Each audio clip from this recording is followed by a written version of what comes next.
evening, everyone. Welcome to our April. Actually, I have August 17th written down. Just so you know what kind of a night it's going to be. Our September 17th, 2025 week-to-week political roundtable here at the Commonwealth Club World Affairs. Very good to see you. Quick reminder, if you've got a cell phone or something else that makes noise, please silence it. I'm John Zipper. I'm your host, and I'm the club's Vice President of Media and Editorial, and I'm so glad to see you here. There's been so much going on. I mean, just weeks after CBS announced the end of Stephen Colbert's late night TV show, ABC has now announced it's pulling Jimmy Kimmel Live. Jimmy Kimmel Live's late night program. Now, we also heard today that HBO Max's fictional Hacks about a late night TV show is going to be ending after this season. Oh. So yeah, it's being totally cleared away, which means we've got 2 more week-to-week scheduled for this 2025 year. So it's like, get your tickets. We might be able to establish ourselves as the new kings of late night political talk. I mean, we can do it. You never can tell. The only way to try is to try. Yes. Seize the day. Yes. Before I get into any other cliches, let's just meet our panel and get into the conversation. Right next to me is Joe Garofoli. He's the senior political writer for the San Francisco Chronicle and the host of the It's All Political podcast. So welcome back, Joe. Thank you. In the middle there is Melissa Cain. She's an attorney, so don't get her mad. She can sue you. She's also a political and legal analyst. So welcome back, Melissa. And on the end is Josh Cain. He is the he's the senior political writer for the San Francisco Standard. Welcome back. Hi. As you can tell, I'm going to try to talk less tonight because I can't get my tongue out of my mouth. So we've got a good panel here, and we'll get to hear their thoughts on a number of things. As for you, we've got some question cards spread throughout the room if you have questions for the speakers. Again, not me, because I can't speak. Write them down. Our volunteer will pick them up and give them to me. As always, the sooner during the program you get them to me, the more chance I have to work them into our discussion. Whew. Okay, it's almost done, right? I'm going to start having them talk soon. Let's go to the big conversation of the week, and that is in the wake of the killing of right-wing activist Charlie Kirk. The nation has been convulsed with threats of retribution, moves to suppress criticism, heightened fears of further violence, and a few attempts to tamp down the heat. So let's talk about the murder and its aftermath and its impact. And let's start with you, Joe. Briefly set the table. What happened and what was kind of the immediate impact of things on the political scene? Okay. Charlie Kirk was the head of Turning Point, which is an organization that organized conservative youth. And Lindsey Graham said the other day he was one of the top 3 people in the country responsible for bringing Donald Trump back to the White House. Very influential in bringing. You saw the move among young people to Trump. Part of that is he has 800 chapters of this organization on college campuses around the country.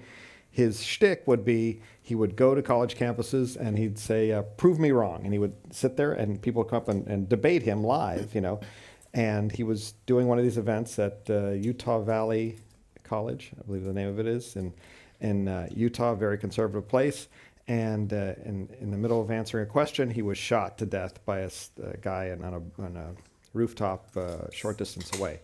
That person was caught. His name's Tyler Robinson, and he is we're learning his background. He is his parents were very Republican, very conservative, as you might expect in Utah.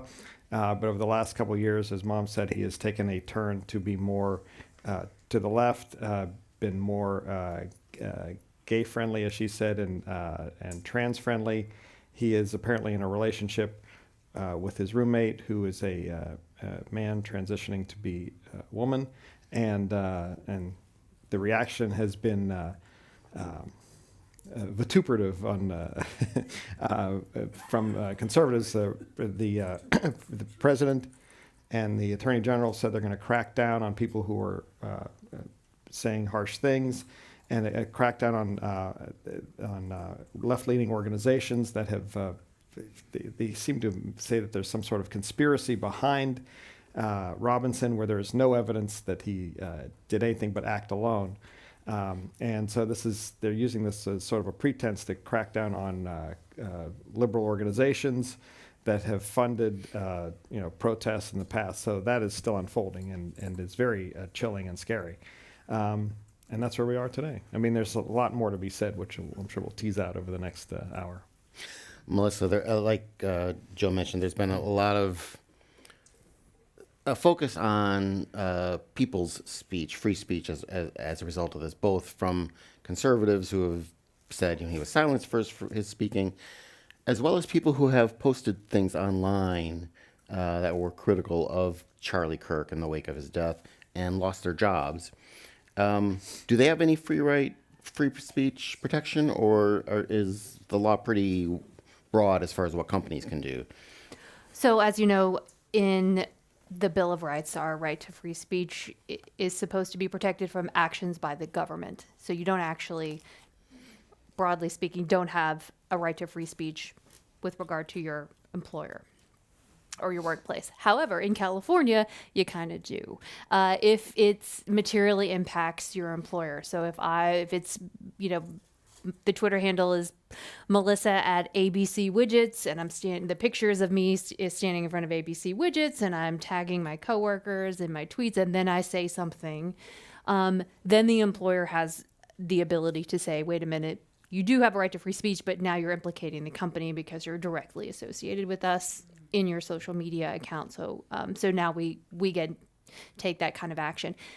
People in other states don't necessarily have even that level of protection. And so when you see people who are being terminated because their spouse said something online, for example, those are, which has happened, I believe, that, they're in places that don't have the same level of protections. But even in California, if you're sort of publicly associated with your company on your social media account, you can face repercussions for that.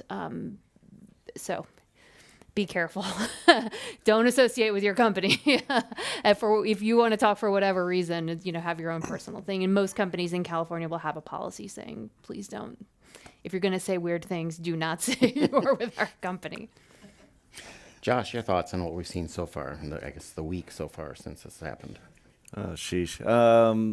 Obviously, it's been just an awful week. It's one of those things now where we always have to clarify what we're going to say. But before we say that, we have to acknowledge that murder is bad. So let's just get that out of the way. Obviously, we all understand that political assassinations, no matter how, what you say, are just not appropriate. So, okay, we can now move on to the real conversation. I thought Joe wrote a great column that talked about how the reactions to this are being politicized in every direction. Republicans have amped up the rhetoric and saying, we're going to go after people, we're going to root out these extremists, but yet they talk about relatively mainstream Democratic groups. You had the podcast that J.D. Vance hosted in the White House on Charlie Kirk's show days after his death, and had Stephen Miller on there, who's called Democrats an extreme terrorist organization. So everyone's using this for their own political purposes. Obviously, for those of you on social media, you may have seen that there was a lot of actually kind of Schadenfreude glee amongst far left liberals and Democrats, kind of saying, hey, this is, you live by the sword, you die by the sword kind of irony, where someone who says, I have no empathy for anyone, now we're supposed to have empathy for him because he got murdered. Or someone who said, actually, guns are great, and if it means a few people got to die, then let's just make sure we have that Second Amendment as open as possible. So the irony of his death is just really thick. And the other thing that, I'm sorry to interrupt, but when he says, Kirk himself said, there's ugly speech. There's no such thing as hate speech. There's ugly speech. There's horrible speech, but it's all protected by the First Amendment, which I defer to our attorney here, is true unless there's imminent danger being caused to someone. Correct? You can say the most horrible things about someone, but as long as you're not, As long as they're not hosting a late night TV show. yes, that too. Right. Well, the late night TV show. Okay, let's like explore that a little bit. Where are we on the spectrum of cancel culture now?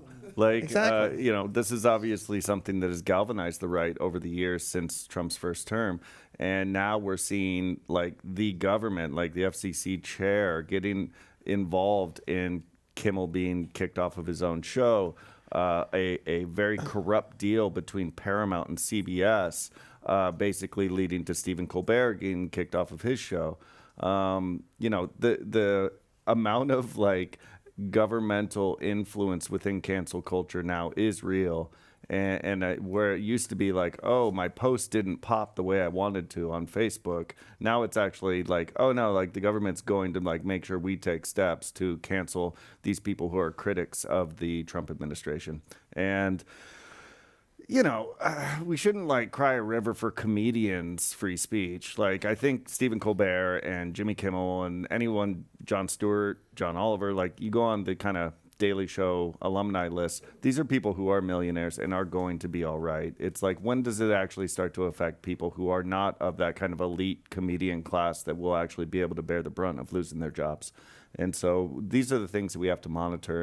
And when Stephen Miller and J.D. Vance and all of these other people, use Kirk's death as a galvanizing force for the right to go after their political enemies, I think that is where we're going to see a lot of danger. Obviously, political violence is a danger, and we're expecting that, political violence leads to more attacks on all sides. It's a metastasizing cancer for society. But we're also seeing that this Trump administration has the venom and now the capabilities that maybe they didn't have in the first term to actually really weaponize their rhetoric.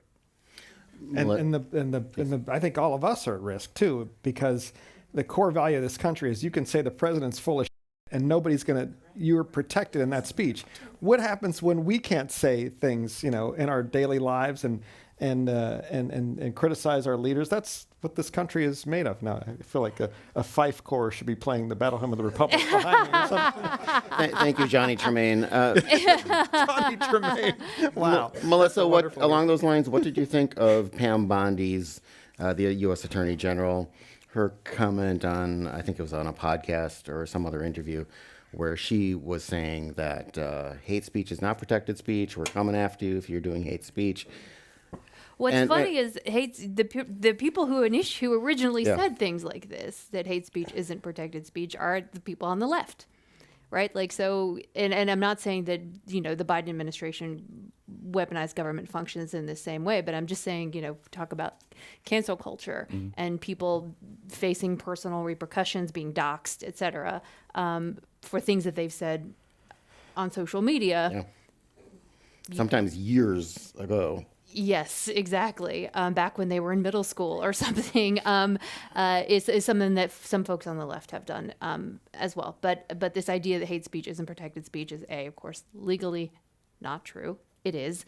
You can't call for the violent overthrow of the U.S. government, and you can't call for put people in the immediate harm of physical violence, essentially. But there's a lot of cases around this, especially around, if you look in the Vietnam War era, a lot of protests, people handing out flyers, and then the local sheriff would come down and try to crack some skulls because they're out there, the hippies are out there saying anti-American things, and the Supreme Court repeatedly has sort of drawn these lines around what you can say, and you really need to be putting people in imminent danger. You need to be actually calling for physical harm for that to be not protected speech. Someone in the audience asks, how much do you think Charlie Kirk's death will help Trump's popularity and help Republicans in midterms? Do you think this is a lasting impact, or? There was, I can't remember his name, so apologies on this, but there was a prominent tech figure, at least within San Francisco circles, who announced on social media that he was renouncing the Democratic Party and becoming a Republican the day of Charlie Kirk's death. Obviously, who knows what's going on this individual's head over the time and what maybe pushed him to the right. But I think there's no doubt that there's a bump that the right will feel in kind of solidarity in getting circling the wagon, so to speak, of how they rally after this death. One thing that I wanted to make sure that we talked about too, though, is just the toxicity of the rhetoric, not only about like the way that Kirk talked about people of color, the LGBTQ community, the way that anyone who is not Christian, using actual racial slurs sometimes, but really also just the whole, what they call it online and social media, when you like you make fun of somebody and you really get them good. It's like you're dunking on them, like the basketball.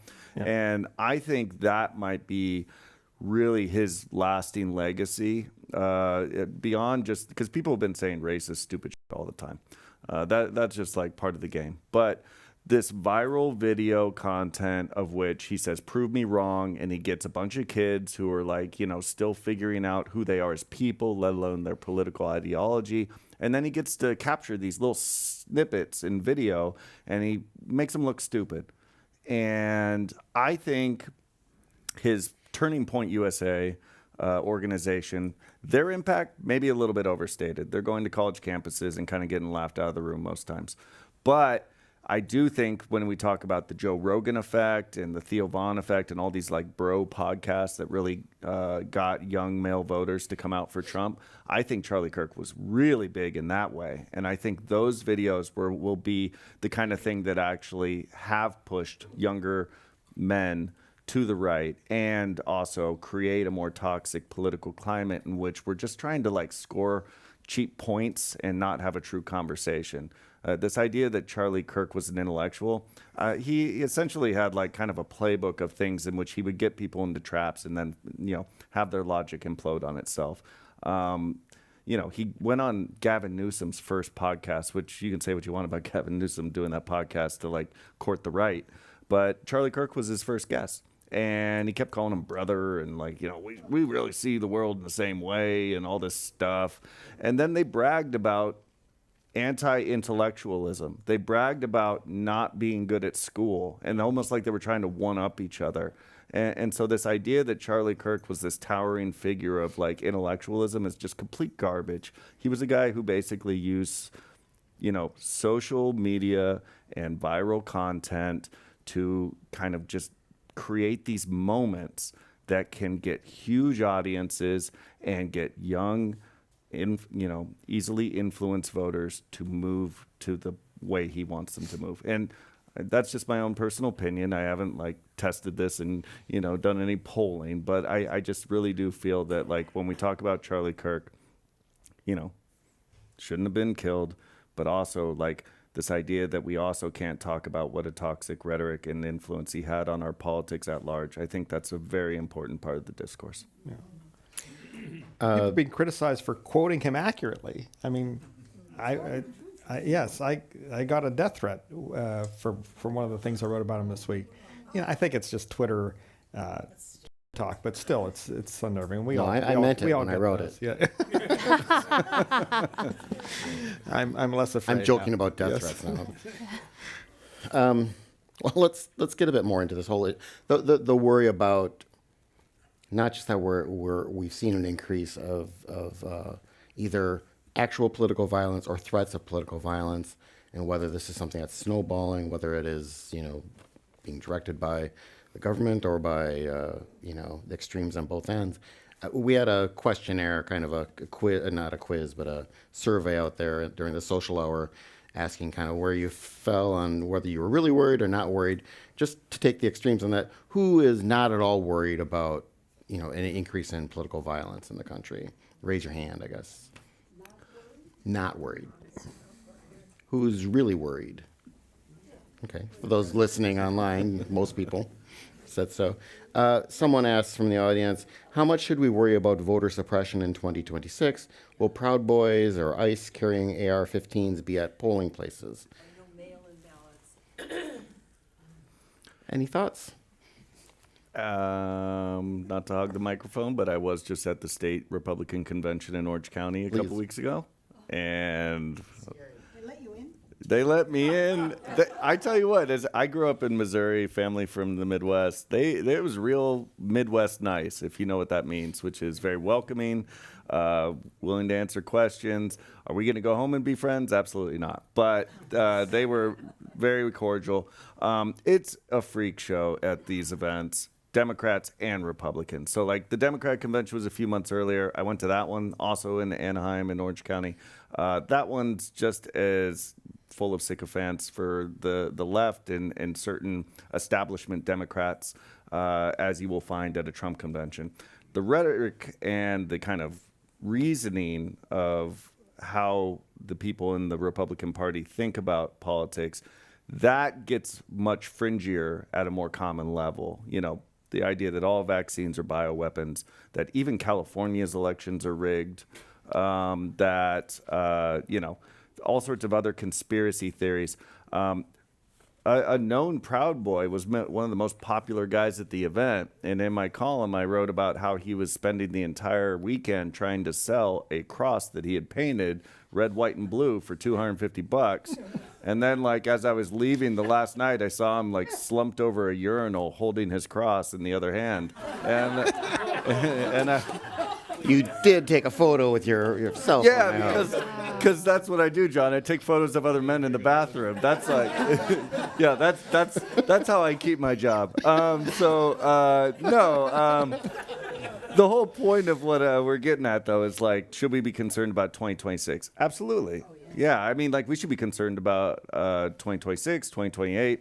I think what we're seeing in the California is like just such a snippet, because these are the least important Republicans in the country. These are the people who actually have no power within the party. So when you think about the states in which Republicans do hold sway, that are putting people into Congress that actually have a loud voice, that's the place where, like, they can really enact an agenda that can affect elections. And so, like, a lot of, like, what we're talking about at the Republican convention was like election integrity. Who's going to be monitoring? Who are your election county chairs?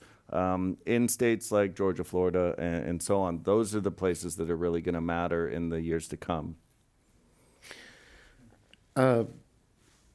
Starting with you, Joe, what do you think of Utah's Governor Spencer Cox? He's been he's been a rare voice of moderation I think, among Republican electeds. I've seen him say, you know, we need to have cooler heads prevail, all that stuff. And I mean, isn't that what you're supposed to do? I mean, it's kind of, he's getting a lot of praise for doing the basics, which is kind of sad. So I don't know. I've been underwhelmed. I mean, sort of, that's what you're supposed to do. It's like saying please and thank you. I mean, kind of, right? I don't know. If a whole bunch of other Republican elected officials are saying it would have been nice to have heard that from other people, but I can't go overboard and say, oh my God, this guy's Mother Teresa. He said you should everyone, let's mellow out and not commit any more violence in the name of your political ideology. Okay, he gets a slow clap. Slow from clap Joe. for that. Jesus Christ. Okay, fine. So when they were looking for the killer, of course, Kash Patel, the head of the FBI, became very front and center in the media, and quickly crowed about the great FBI work when they arrested this suspect. He was turned in by his family, right? I mean, the FBI wasn't doing anything, but Also crowed when they detained the wrong suspects. So Kash Patel has been under some criticism lately, and had I guess was it yesterday? He was in front of a congressional Today too, I think, committee. yeah. Oh, both days. Okay, Yeah. thank you. Now, the question I'm leading into is do you think he's in trouble with his boss? And I saw one thing today, which was saying basically, he had an audience of one at those committee hearings, and probably his boss was happy with that. But Melissa, your thoughts on Kash Patel's? career highlights today. This is a family show, sir. I think we've already broken that. Yeah, probably. Sorry about that. Look, here we know this. We know that the president sort of will stand by Mr. Patel as long as he wants to. Mr. Patel does not bring a particular constituency. Like you have like RFK Jr. who has people who brings people to the table and like actually has followers and people who listen very closely to what he says, and it really helps bring a certain group into the tent. And Patel doesn't necessarily do that, and so for that reason he is always expendable. And so when if he were ever to not toe the party line or to step out, it doesn't seem like he has. It's just being grilled for several days or sort of having a lot of people make fun of you online, I don't think really gets you there. But I don't think he's got the same kind of protection as other folks that have been appointed to this administration. So he should be careful, but because it's always transactional. Joe or Josh, any thoughts? I want to, in times like this, I think we need to quote The Onion. I don't know if you saw this headline from The Onion. Tyler Robinson, the alleged shooter's parents, were the ones who turned him in. And so the Onion headline was, desperate Kash Patel asks shooter's family if they can solve any other cases.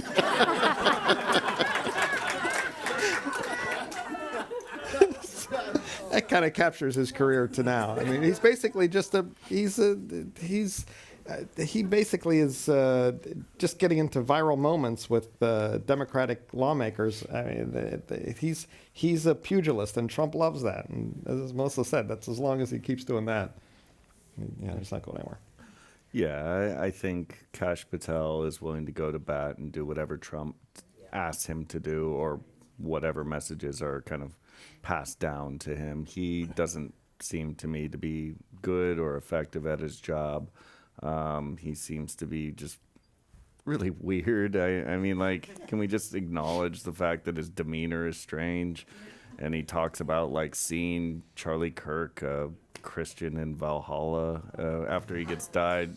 It's very bro-ish. I know, like, it's probably just, like, bros being bros, but, like, I don't know, man. Like, if you're the head of the FBI, don't say that kind of stupid. And so, like, I would just say that, like, as long as, I mean, even Pete Hegseth was sending, like, government secrets to a editor of The Atlantic. So if he can get away with that, Kash Patel can, like, take a couple days to find Charlie Kirk's murderer. Someone else in the hot seat is RFK Jr., who was also grilled by Congress. And the fired CDC director, Susan, is it Menares? If I'm okay. She testified on Capitol Hill today. So RFK Jr. actually got some heat from some Republican senators. Kind of what you were saying, Melissa, though, because do you think he's got more strength, more staying power because he's got this movement that Trump wants as part of his support base? Yes, and I think as long as he keeps that, he'll be fine. But it's the minute he does something to alienate his followers, he will be, seen as expendable. I read the transcript of the hearing because these hearings where people yell at each other kind of stress me out. They kind of remind me of some being at your friend's house when their parents are fighting and you're like, so I'm like, just going to read the transcript. And I have to say, and I'm not saying that RFK Jr. should not be criticized or interrogated, but I'm saying the senators did not do that. Like, it was speech. He would say, do you want me to answer that? And they would say, shut up, I got another speech. And just like keep saying, like, they were saying things they didn't themselves understand. Clearly things written by other people. They weren't able to engage him on his arguments regarding data, and other sort of very specific scientific things. And so it was one of these, I know there are lots of people like, here's the top 5 moments of like, meh, meh, meh. Like, all right. Like, but if you read the actual thing, they didn't really get a hand on him, mostly because they were busy talking themselves. And every time he would try to answer them, they would interrupt him. And so there wasn't a lot of, real attack on what he was trying to say or really try to dismantle his arguments. It was so much showboating that it was one of these things. It was kind of, I saw everyone's, I was like, RFK Jr. gets torn apart. It's like, not really, y'all. And if you read the whole thing, by the time you get to the end, you know why he's mad. Like he starts, yelling back and being like, this is crazy. You're making stuff up. And I kind of feel his pain because he has been sitting there for like 40 or 50 minutes just being talked at, not really asked questions, just lectured to, and trying to ask questions or trying to answer questions. And so by the end, he just kind of blows his mind, he sort of, blows up. And then that's the clip, that everybody gets to see. So I encourage y'all. I know that it's nobody wants to watch one of these things, but there are transcripts out there. Rev.com. I'm getting nothing in exchange for telling you this. This is actually where I read them. Rev.com. It's a transcribing service, and as part of promoting themselves, they put up transcripts of public stuff. And so this is one of the things they had. If you want to read it, you can go there. But it was. People were like, oh, he's got, they're calling for him to resign. Like, he's not going anywhere. And I don't think that the president, who definitely did not watch this, cares because no points were really scored beyond like some YouTube clips. Okay. We're going to move on to some California politics in a moment. But first, a question from the audience. Is the Epstein Files topic going to stick around, or will it slowly fade away? Y'all. So during the hearing, he got asked about the Epstein Files. Oh, yeah, I saw that question. RFK. This is woman. Oh gosh, what's her name? Corbett. She's a senator from the state of Washington. Maria, I think I want to say Corbett. Cantwell, that's it.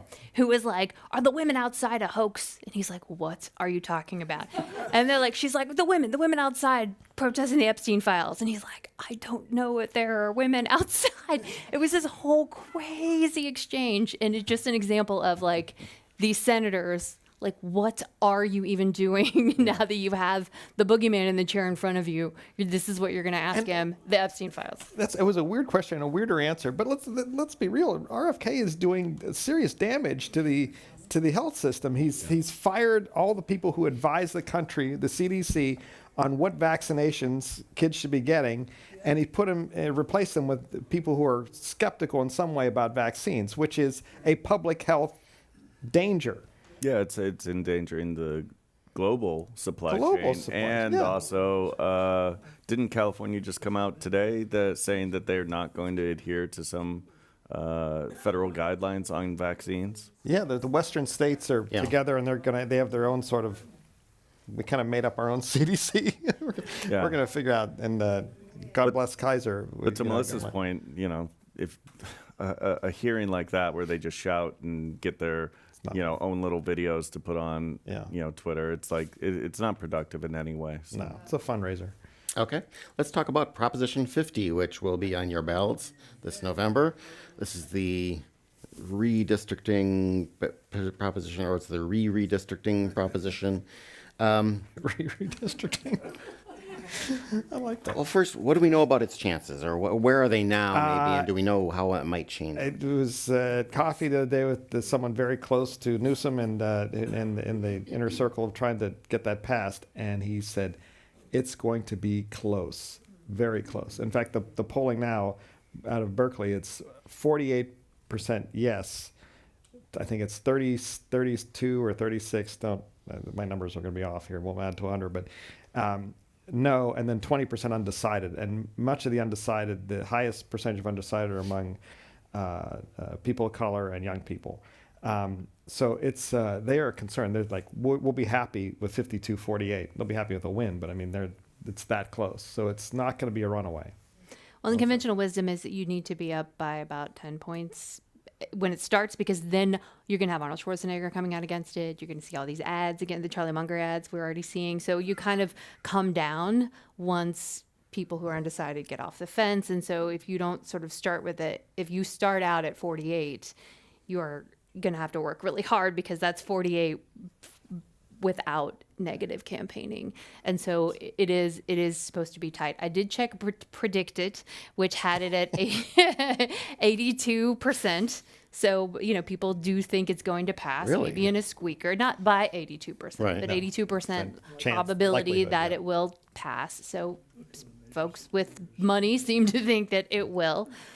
And I really thought that it wouldn't, because these special elections tend to not go well, right? Y'all remember when Arnold Schwarzenegger put all them budget things on, it was like 1A, 1B, 1C, and like they all went down in flames. And the only thing that voters endorsed was to stop giving pay raises to lawmakers. It was the only one, like 75% passed.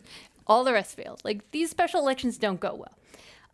But then I read this comment I just want to share with you from Predictit, and it really kind of jolted me that there might be other people who feel like this. Is a comment that was left on the page, and a bunch of people sort of liked it and said, yes, I agree.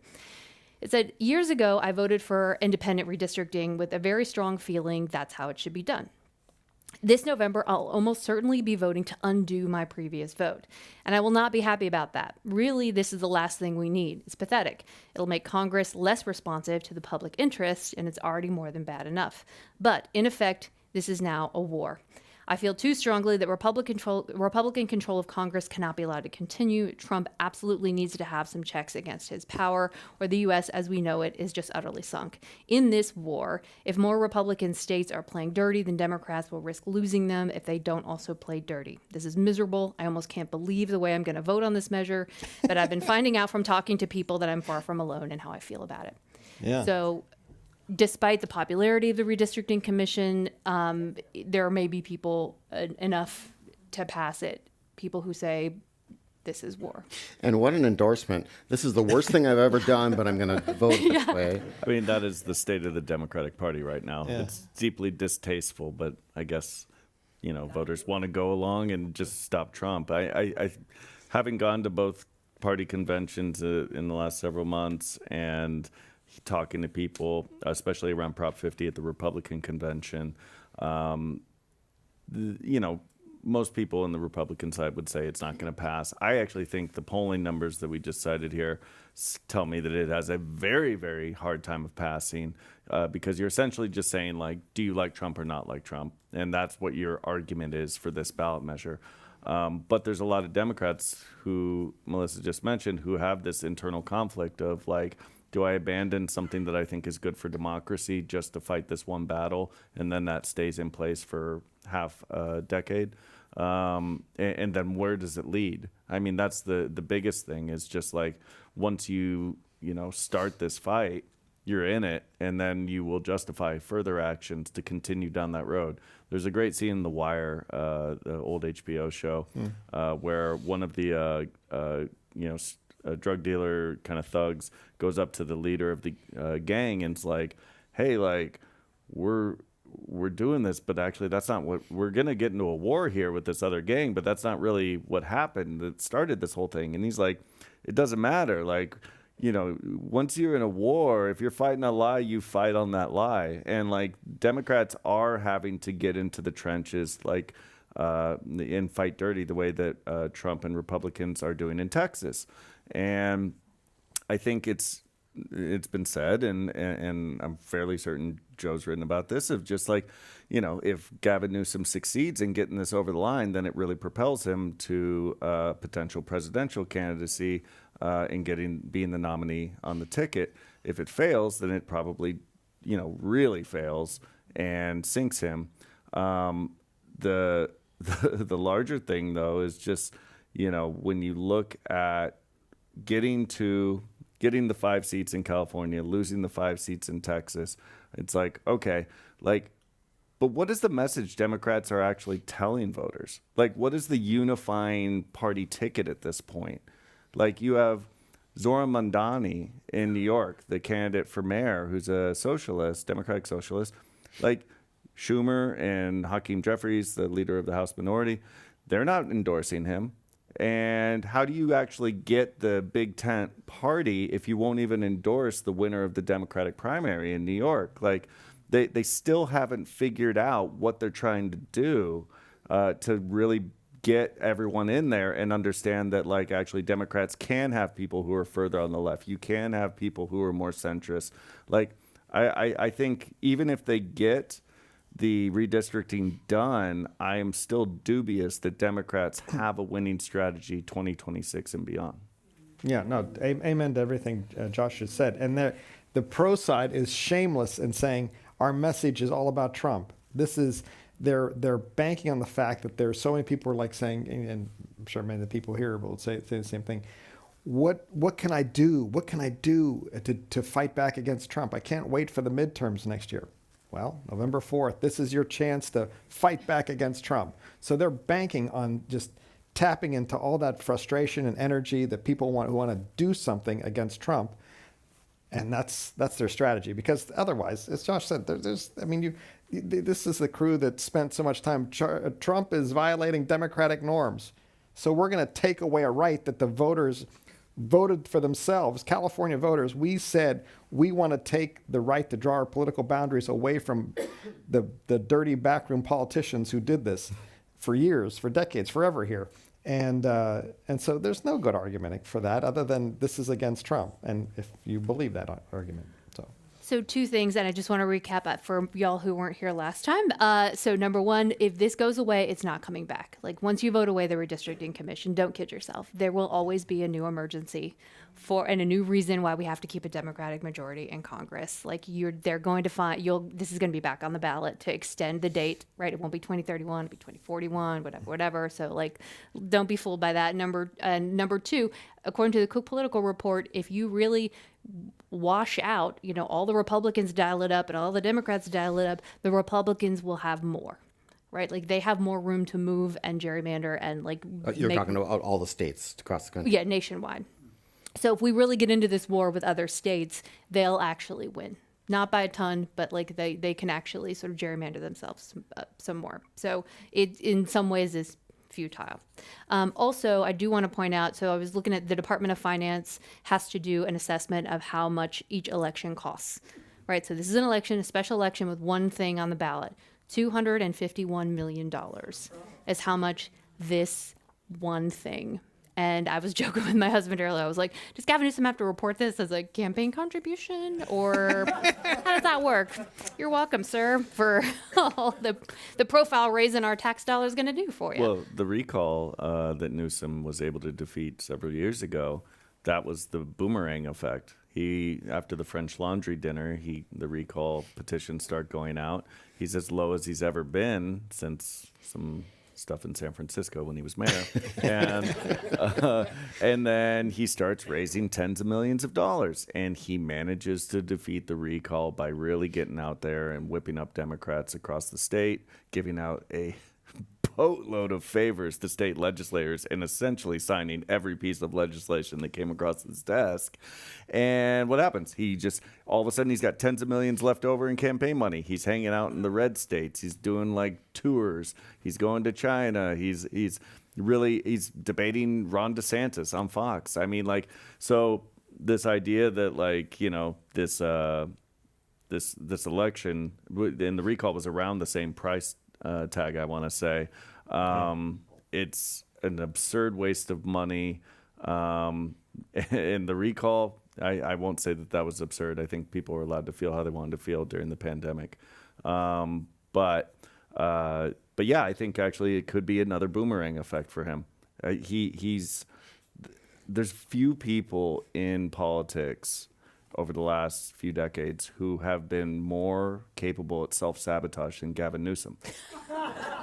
it's And true. yet- Biggest enemy is himself. And yet he's able to take that and come right back and almost stronger. It's really weird. And The recall election cost $276 million. And the reason I know it cost $276 million is because the ads against the recall, the ads that Newsom and his folks were putting out with Elizabeth Warren saying, this is a huge waste of money. Why would you do this? Why would you have this dumb special election is just, burning hundreds of millions of dollars? And I was rewatching it just the other day, oh, really? Is that the case? Yeah.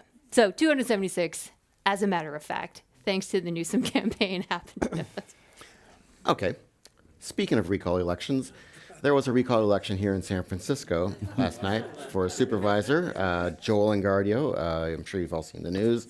He lost. How many of you are in his district? Anyone? No one? Come on, Sunset, where are you? Nobody? It's too far of a drive. This is actually a safe space now.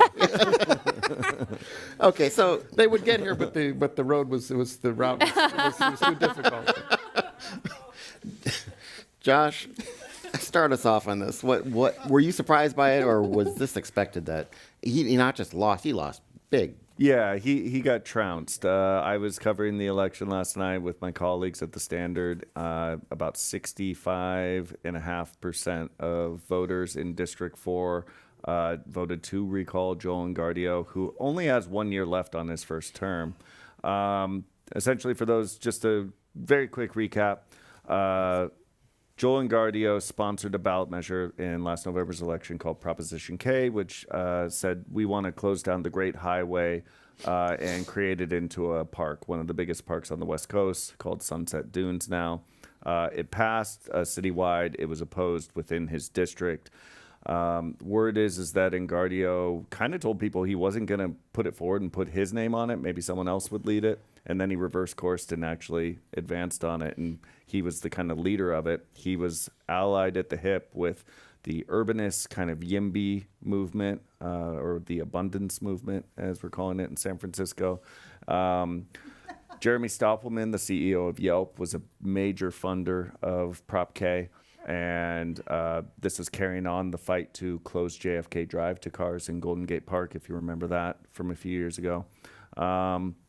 So anyway, Prop K passes, turns into a park. The traffic concerns were expressed during the Prop K fight.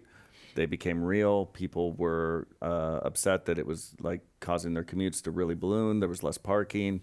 And so Joel has spent, there was kind of once it passed, it was kind of like, maybe there's going to be a recall. Like, people are kind of pissed. And then within a few months, it was like, oh no, people are really pissed. And so they got it on the ballot, and it was just very obvious that his fate was written, months before this final result.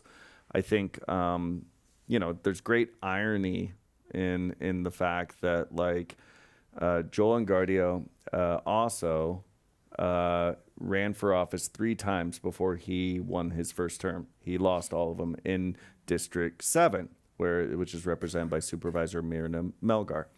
Through redistricting, he all of a sudden found himself in D4 in the Sunset. And he's like, oh, well, I guess I should run again because the city's going to pay for it. And literally, San Francisco has spent almost $1 million propping up his campaigns over the years through the public matching fund program, which was designed to give candidates who don't have a lot of resources, aren't independently wealthy, or have special interest money backing them, and give them a level playing field. Joel kind of was like, I can just get to this threshold and then the city will pay for everything. He created a nonprofit around public safety. He then supported the recall of District Attorney Chesa Boudin. He supported the recall of 3 school board members, and his political career is now ending by being recalled himself. So there's deep irony in the way that he went about his business and the way he just got done. Melissa, your thoughts? So I, as some of y'all know, I volunteered to work at an election polling place in the November election. And my polling place that I was assigned to was out in Ocean Beach. So I got to sit there, and people come in with their families and their friends, and they talk, and I listen because I'm nosy. And, and the things they were talking about were Donald Trump and the Great Highway. Like, even me, 5 minutes in this polling place was like, oh yeah, they are so mad. Like they really do not want this thing to happen. And so it's one of these really unforced errors. Like, I don't know why you would do this. You're really alienating people in a way that I don't know how you could have missed. It's a really important road for a lot of folks because the way it works is it goes from one street, goes from like Lincoln Boulevard down to Sloat, and there's no turnoffs. Like once you're on it, you're just on it, and it makes it very fast. A little Autobahn, right? It goes right there, so it's really fast. And so folks who take their kids to school or commute really rely on this, and they're very angry. And it seemed like there's a couple of things happening. Number one, they don't want there to be a bunch of development there. Right, because now that the road is closed, you could build things, right? And with Miamification was, is the concern, and also there is this really interesting, deep feeling of it's these like stupid kids with their Berkeley master's degree in urban planning out here, car hating kids telling us, getting on us blue collar folks trying to take our kids to school and go to work. And so there was a little bit of that, sort of underlying. If you read the ballot measure arguments and things, you can definitely see that, and you could see that from what I just personally experienced. And so several things happening there, but it's one of these, like, I don't know what the thought process was on his part to not only put his name on it and be the sponsor and be one of the 5 sponsors to be like, this was put on the ballot by Joel. It didn't need to be on the ballot, just to be clear. This is an ordinance. It was not a constitution. It wasn't a change to our charter, so there's no overt legal reason why it had to be even on the ballot and then to do this thing. And so there's just this sort of litany of like, I don't know what the thought process was there, but I think he's a decent human being. I think is just he didn't embezzle or anything. It just made a really bad decision, it seems. Joe? That was a very specific archetype on the Berkeley planning. Oh, it's just, A couple of friends are in that program. I heard. Which is funny. And one person who was silent during this campaign was Mayor Daniel Lurie. He didn't throw him a lifeline, didn't say, hey, Joel's a good guy or he's a horrible guy. But his silence spoke a lot. And one of the reasons was much of the mayor got a lot of support in that among the San Francisco's Asian American community and especially western part of the city. So, and now he gets to pick his replacement. So, win-win, I guess. We'll see. We were talking about who he's going to pick because as an analyst in one of the stories we had in the Chronicle, it's up online right now, said you have to find someone who really can thread a needle between someone who opposed the Sunset Dunes project and for Lurie's purposes supports his upzoning plan to across the city, his new family zoning plan that build more high rises in different parts of the city that don't want them, and the Sunset and the avenues they don't want any more development. So it's going to be fascinating to see who he picks. And go ahead. I was just going to say, and also just to be clear, to your point, they really want to send a message here because, to be clear, while Engardio is going to be gone from office, the Great Highway is still closed. This didn't undo Prop K, and so it was really just a big middle finger, right? So they really want the mayor to understand we are going to fight any attempts to upzone out here. The other, or sort of change the sort of way the neighborhoods work out here. The other thing I do want to point out, the thing that could undo Prop K is a lawsuit that a number of folks who are behind the recall also have filed. So that there's I was checking the documents today. There's a hearing. Everybody submitted their documents. The city submitted. The residents, represented by Jim Sutton, a very prominent attorney who deals in government operations, is representing the citizens. So I couldn't pick a winner when I read the documents. There's a hearing on September 29th. So that would be the way to undo Prop K. Potentially, the arguments are on many grounds. One of them, of course, CEQA, failure to do a CEQA analysis, and then sort of being at odds with some state laws and some other things. So stay tuned. It could still potentially go back. Very good. Well, for our last topic before we get to our news quiz, we wanted to remember John Burton. who had a very long career and colorful career here in California politics.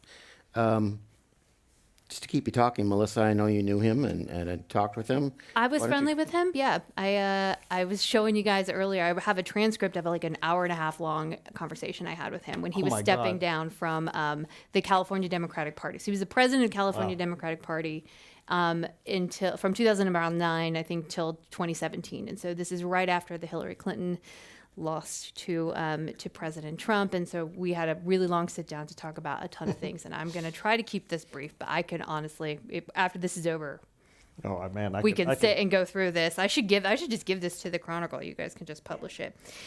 He's very much a sort of FDR kind of Democrat. Like he's a populist. He's very much help poor people. He was very much, not interested in identity politics. And so when you talk to him, he's about like regular people, whatever their persuasion. He was about poor people always. He said this about the Democratic Party. We're asking him about 2016. He said, they don't get it. There's an ordinary guy grubbing it out. Can we cuss? Because We already have, John. so- We've I think blown through that I one. think I yeah. broke that rule like 5 times. This is Burton. There's no way I'm getting through a sentence without cussing. He says, they don't get it. There's an ordinary guy grubbing it out every day, either trying to buy a 6-pack, take care of his family, take care of his kids, and he's PO'd because he's lost his job, got PO'd because his job got shipped overseas, and nobody seems to give a shit except some millionaire, whatever the hell he is. I mean, nobody cares. And so this guy gets up and says, I care. So somebody cares. And I think that's something that we've seen now repeatedly played out. He said he's talking about his brother Philip, and he's talking about politics in his house. And you tell me when to shut up because I don't want to go through every single thing. But he says I was brought up in politics, and I'm talking about ringing the doorbell and stuffing the envelope politics. And it ain't brain surgery. It's just not brain surgery. And you saw stuff coming, and you should have. There's something going on here. My brother Philip, great man. He used to drive around the district and check when all of a sudden the Fords were becoming Chevrolets and see how the district had changed. Just see how it used to be.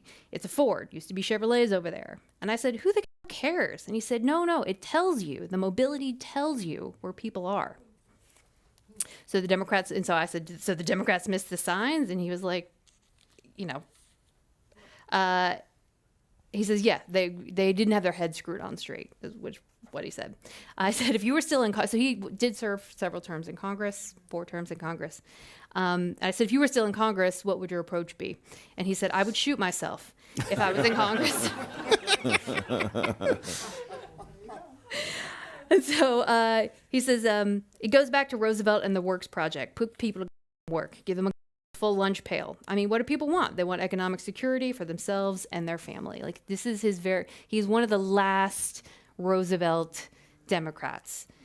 But did he resent what the party had become, or he just differed with it? He didn't see the path, right? It wasn't necessarily like I disagree and I think that, whatever. It was more just, what are we doing? What do you stand for? What are you trying to get to? Like, pointing out inequities is not a platform. Like, what are you going to do? Like, figure out what the goal is. Like, you're going to put people's food in the lunch pail. Like, that's a specific goal, not we're going to deal with systemic whatever, Yeah. Like, so, he said he didn't like Chuck Schumer. I was trying to get him to talk trash about Congress. He said he didn't like Chuck Schumer. Chuck Schumer doesn't do it for me. I said, we were talking about spending. So Hillary Clinton spent almost $1 billion, which was big money back then. And he said, what are they spending it on? I don't know. And I said, maybe consultants. Shoot all the consultants. You can start with that. It would make a much better world. I actually have one story I wanted to add in, maybe, if that's all right. Please. So when the news broke that John Burton had passed away on Sunday, I was coming back from Orange County, and I was in a taxi getting ready from the airport, and my editor told me. And I knew right away I was going to have to call Willie Brown, the former mayor of San Francisco, who was one of his closest friends. And so I made a couple texts, and then I was told Willie's expecting your call. So I called him up, and I told him, condolences. I know you were both very close. asked him a couple questions, and then I was like, I should probably just start from the beginning real quick. And I said, when did you guys meet? And it turns out they met in line to enroll for the ROTC at San Francisco State University. Wow, I didn't know that. And the only reason that this powerhouse Democratic force that put San Francisco on the map met is because Brown is right before Burton. And so they were in alphabetical order. And he said they That's were great best stuff. friends from that day on, basically. That's great stuff. Oh. Yeah. No, Joe? he was he's what Democrats are looking for now, like someone with progressive values and charisma and knows how to wield power.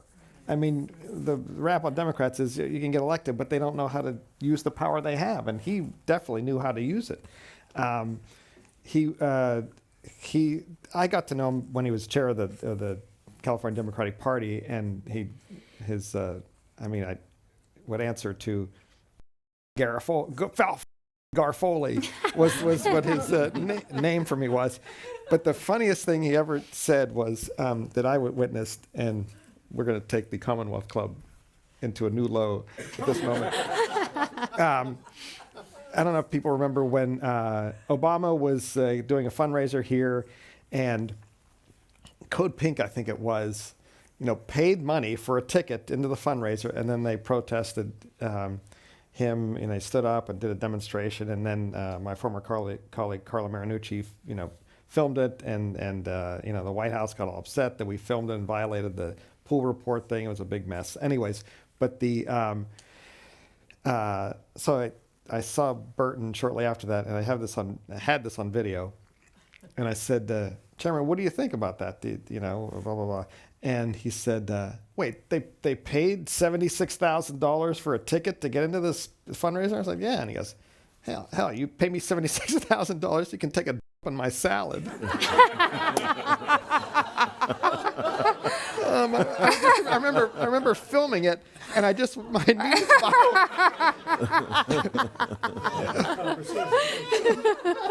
But that's like a normal conversation with him. So. We're going to run this entire program through an AI thing. Just lots of bleeps Yes. and edits. And This is going to be the first one with the parental advisory.